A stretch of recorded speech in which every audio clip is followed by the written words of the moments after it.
بار آج کی رات آپ کے پاس ہے، کہا کہ کوئی خزانہ دے دو. مجھے بزرگ یہ بڑا بزرگ معلوم ہو رہا ہے. انہوں نے کہا ٹھیک. خواب میں بیوی کی بات یاد آئی اس کو کہا کہ کوئی خزانہ چاہیے جیسے بھی ہو. آ جاؤ ہمارے پاس. ایک آدمی کی گھر تھا، اس کو رکھا ہوا تھا. خواب میں تو ایسی چیز آسان ہوتی ہے. اتنا بڑا پنڈا سونا دے دیا، بڑا خوش ہے.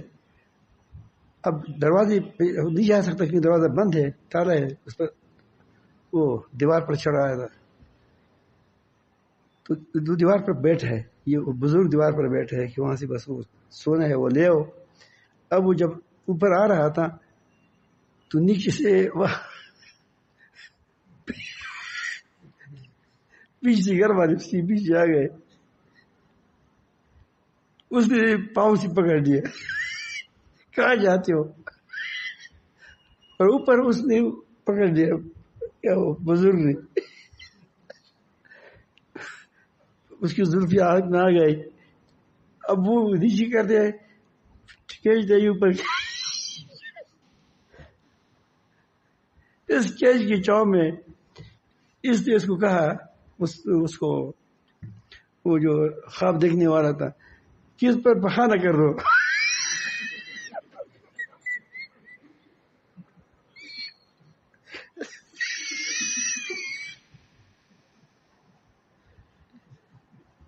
جب صبح اٹھ گیا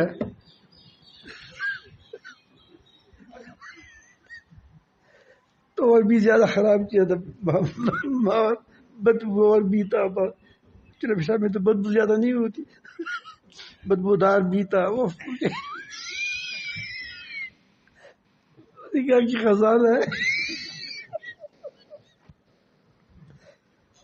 تو شیطان ایسی خزانے آپ کو دے دے گا. سمجھ آئی بات؟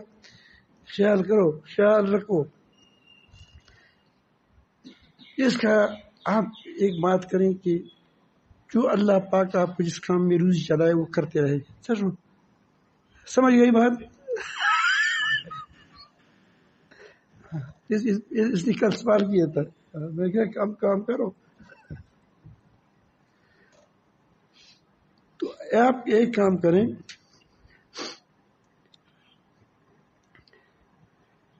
کہ جب آپ کسی کام میں لگی ہوئی ہیں، اگر اس کام میں تمہیں کوئی شک و شبہات ہے کہ ایسا نہ ہو کوئی گڑبڑ نہ ہو. اکثر کام میں ایسا نہیں ہوتا. کام ہی ہوتا ہے.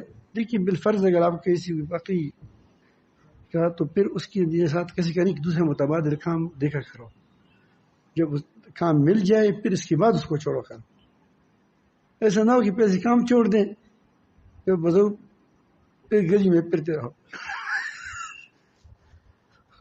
سمجھ آئی بات؟ اس کا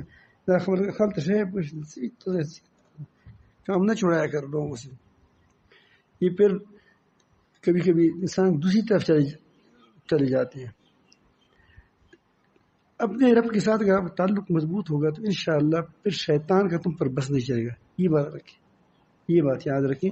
اللہ تعالیٰ جل جلالہ تم کو بچائے گا، پھر تم کو راستہ دکھائے گا، تم کو ذلت سے بچائے گا، تم کو سوال سے بچائے گا، تم کو طمع سے بچائے گا، تم لوگوں کی محتاج سے بچائے گا. وہ کہتے ہیں میرا محتاج ہے، اس لوگوں کا بھی محتاج کر دو اس کو. جو آدمی اپنے رب کا محتاج، اپنے آپ کو رب ہی کا محتاج سمجھتا ہے، کسی اور کا نہیں، وہ کیسے دوسروں کو محتاج بنا دے گا. یہاں جی پہلے زمانے میں یہاں یہ ہماری جو علاقے والے ہوتے تھے، وہ قبائلی علاقے والے، یہ حکومت کا حصہ نہیں تھا. یہ غیر علاقہ غیر علاقہ یعنی حکومت سے غیر علاقہ تھا. اس میں